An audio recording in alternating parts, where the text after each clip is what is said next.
Hey kids, Flexing Teacher Weber here with the second video in multiplying fractions. In this video, we're going to learn about estimating as well as calculating, and we're also going to do a word problem. So we're going to estimate these questions by rounding off to 0, a half, or a whole. Then we're also going to calculate, and we will write our answers in lowest terms. So our first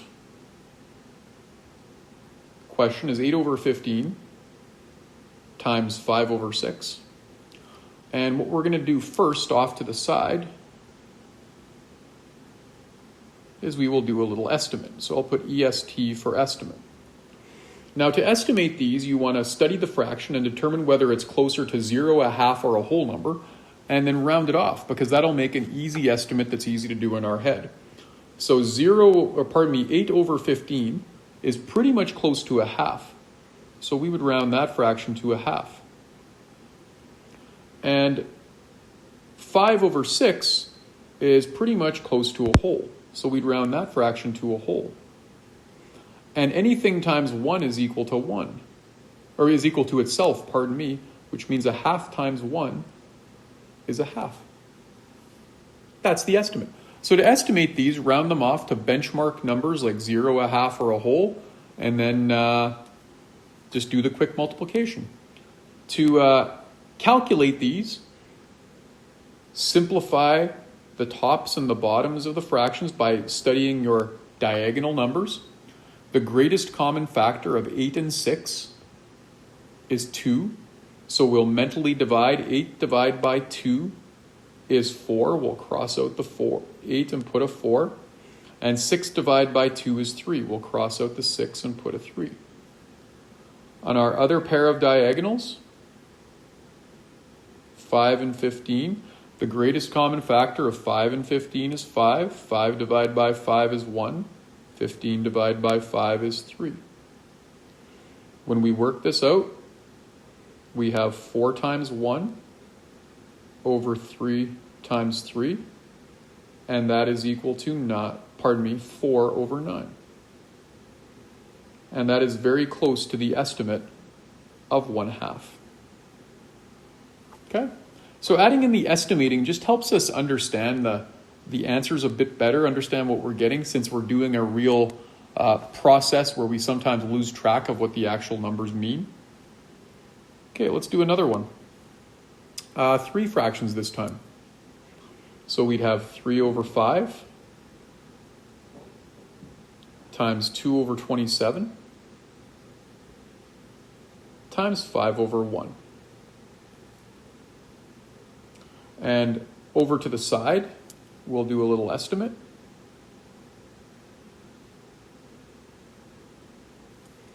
So I'll say to myself, okay, 3/5 is 60%.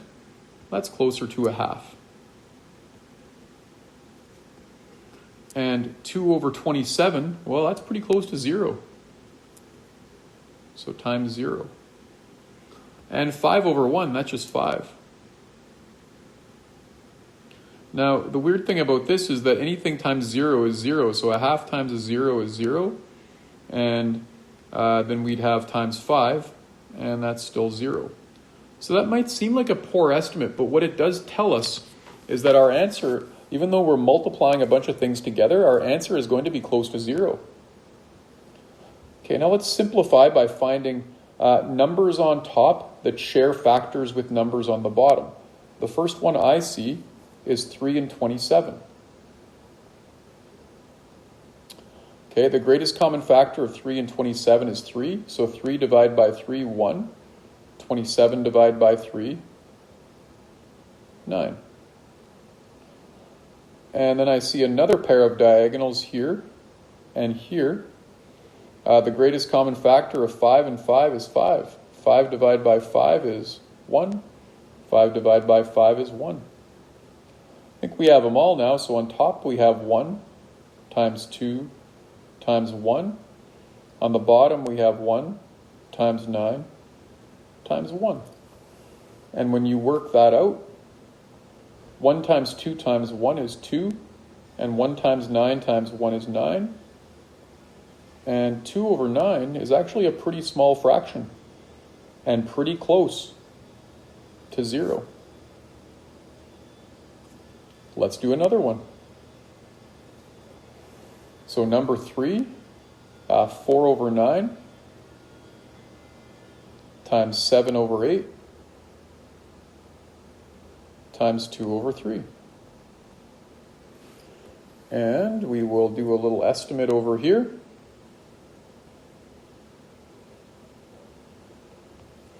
So 4 over 9 is pretty much a half. So I'll round that to a half.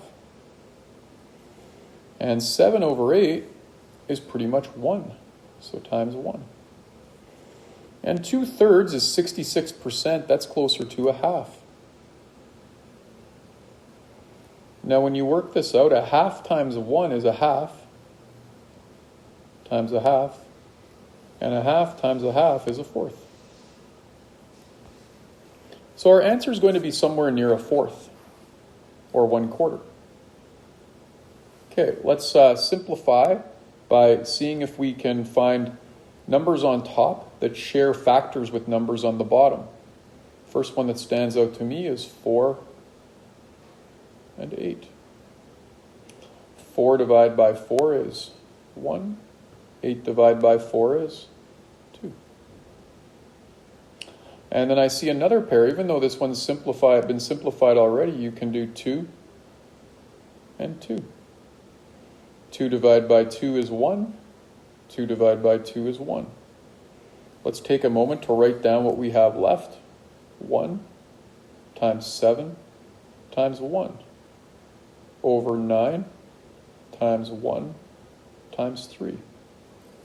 And when you work this out, 1 times 7 times 1 is 7. And 9 times 1 times 3 is 27. And if you really think about the numbers now, okay, 1/4 and 7 over 27 are very close. In fact, if I made this 7 over 28, it would be exactly 1/4. So our estimate was very close to the real answer. Okay, so that's the multiplication of fractions with 2 fractions and with 3 fractions. We always want to simplify first, and that's how we go about estimating. Now, what I want to finish up with today, I'm going to skip ahead a little bit, and I want to finish up with a word problem. So I'm just going to take, because this isn't number 3, so I'm just going to quickly erase something here.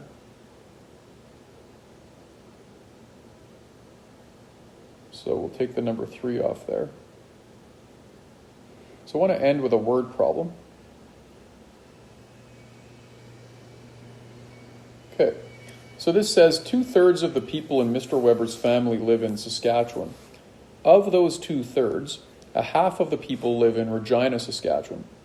What fraction of all the people in Mr. Weber's family live in Regina? Let's draw a diagram.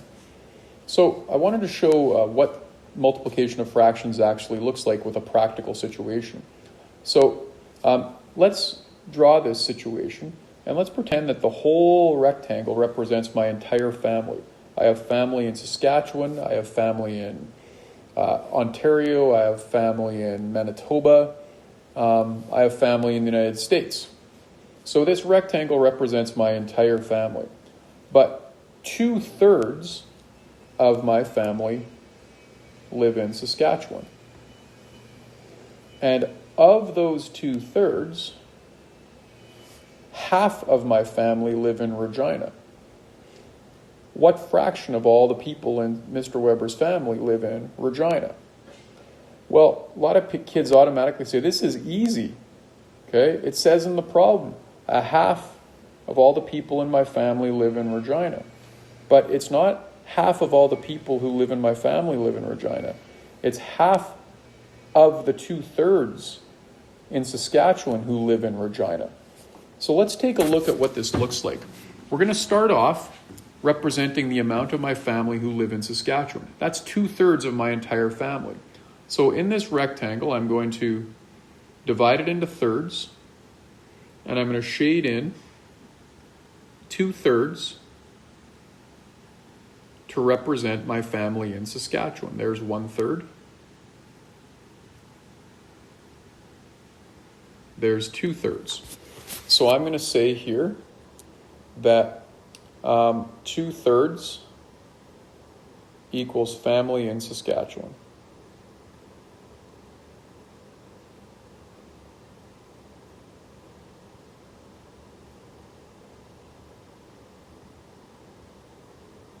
Okay, but then it says, of those 2/3, a half live in Regina. So a half of those 2/3 live in Regina. Well, how do we show a half of 2/3? Well, first of all, let's write down what it says. It says a half of 2/3 equals family in Regina. Well, how do we show that half of 2/3? Well, I'm not sure if I'm picking up at the right spot here. I had to do a little pause. So, okay, so we will want to show what a half of 2/3 is. So I will do that by cutting this horizontally and shading it a half.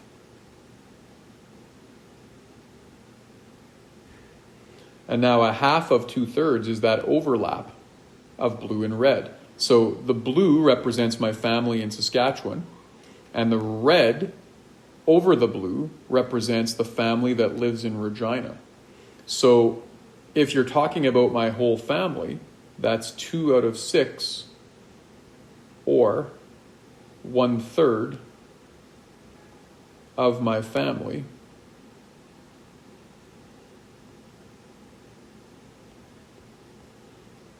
live in Regina.